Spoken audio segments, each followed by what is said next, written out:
Welcome back everyone, Mudford here. I'm having some problems with my well right now. If you're going to be a homesteader, live in the country, you have your own well. We don't have city water out in the country. So there's always problems with wells, especially older wells like this one.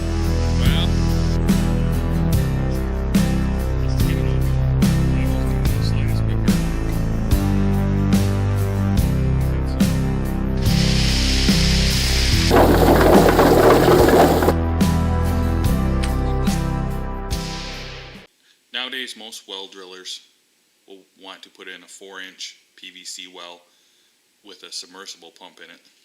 If you have an older home, chances are you have a steel casing well. Ours is a single pipe deep well. This is kind of a drawing I made to show you. Sorry about the artwork, but hopefully you can understand how it works from this.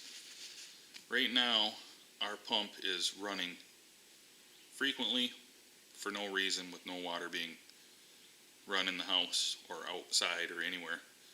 So the water has to be going somewhere.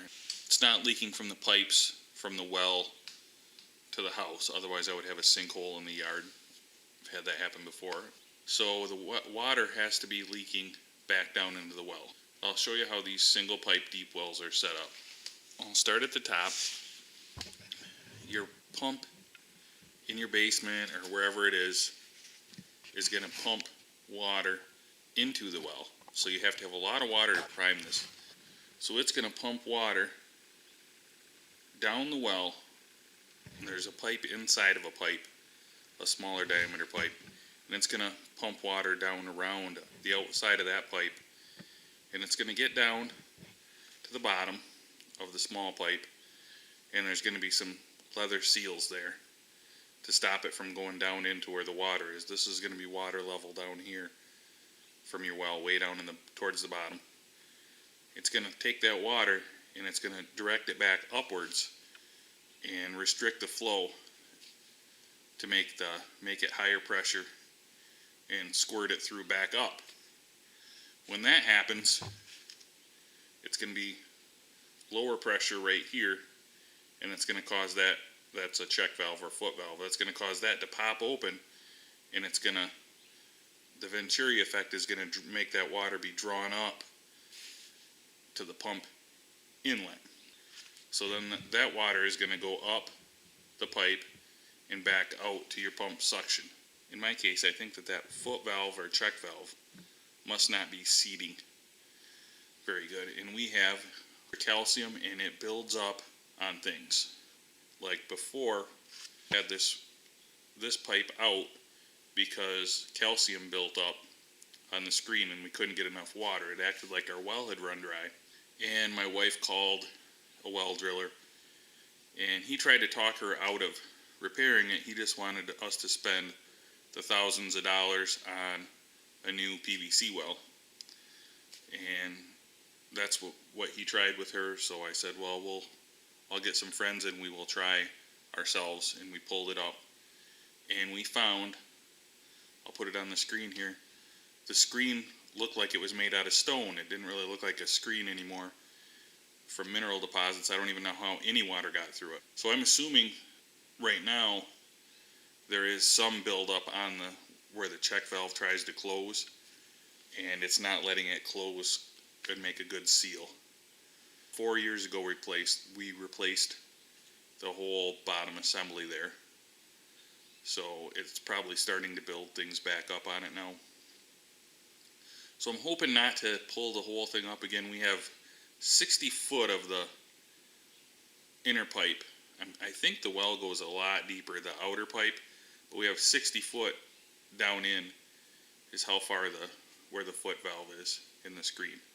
So it's a kind of a pain. I'll show you some pictures of how we pulled that out. I made like a stand above it, a tower, and we hung a pulley, a really heavy duty crane pulley, from the top of the tower, and then I used my 10,000 pound winch on my Bronco, and we winched straight up then using the pulley and pulled the inner casing out, which we did have some build up in there, and it did come out kind of rough, and we replaced everything on the bottom and put new leather seals in and slid it back down into place, and it went down fairly smooth. We're going to try to avoid that this time. My well, so this piece right here is 4 foot under the ground for frost protection, but there's another piece from the inner pipe that sticks all the way up through the ground with a cap on it.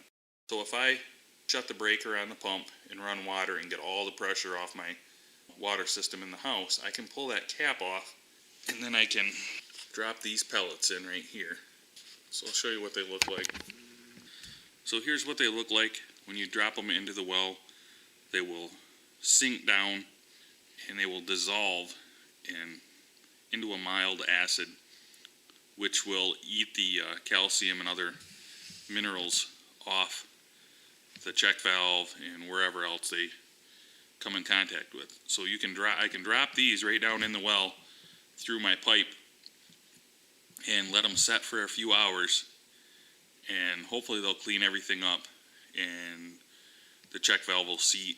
I'm guessing that's what it is. It'll seat again, and then we'll be good to go and we won't have to open the well up again. So let's give it a try. So this is the 1-inch pipe that's part of my well, and it cap off, and I came out with these pellets and dropped a good handful of them, a couple handfuls of them down in there, and they're dissolving now. So according to the directions, we're going to leave them in for 2 hours, and then we're going to seal the top back up and turn the water back on and run a lot of water and see if it's any better or not. Okay, it's tomorrow now. I've got the cap back on. That annoying noise you hear in the background is the generator, because we had a storm last night and our power is out right now. So we're running on backup generator power. But the good news is our pump is working much better. I'll show you that here in a second. Okay, now we're in the basement. This is the pressure gauge on the pump. You can see it's holding quite steady. Pump hasn't run in quite a while. Before, the pressure was dropping down fairly quickly. It was getting down. I mean, it got as bad as like every 20 minutes the pump would run. So it was a pretty noticeable drop in pressure, and it seems to be holding steady now. So I'm assuming that we just had some calcium. We have a lot of calcium and minerals here in the water, and I'm assuming that was just built up on the foot valve. So I think we're good for a while now. So it's been a few days now, and the well has been working perfect. The pump has not been running excessively anymore. So I think these things actually worked. So I think what we're going to do now is I'm going to keep buying these. These cost, I think it was $70 for this one gallon jug of it. So I think every year now, probably like in July so I can remember, I will open the well up and dump a few handfuls of it down and let it set for a few hours and flush it all out again. And I think this will help keep the well a lot of shape. So I'll put a link in the description for this stuff. I bought this off the internet. I don't get paid by them or anything like that. But I think this is something that could be really handy for you if you have a well like I do. If you're in the same situation that I was in, I think this is something that can be good for you. And it can be used for preventive maintenance too, which is what I'm going to try in the future with it. So hope this helps you out.